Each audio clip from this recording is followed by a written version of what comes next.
Aiz manis otrs modernākais cietums Latvijā. Cietums nepilngadīgajiem. Te ir pat sava skola. Tikai to uzcēla nevis Latvija, to uzcēla Norvēģija.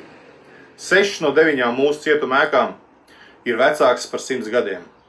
Igaunija jau sen savus vecos cietums aizvēra un uzcēla jaunus.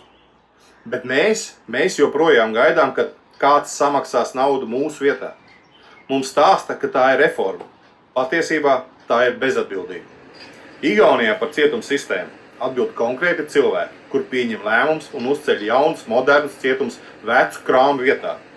Latvija par to atbild darba grupas, saskaņojumi un cerību uz Norvēģu naudu. Mēs mainām noteikumus. Par katru lietu atbild viens cilvēks. Arī par to, kādos cietumos sēž tie, kas pārkāpuši likums un kā viņi atgriežas sabiedrībā. Valsts pamatlieta, tiesa, sods, drošība ir mūsu pašu atbildība. Ne svešas zemes dāvana.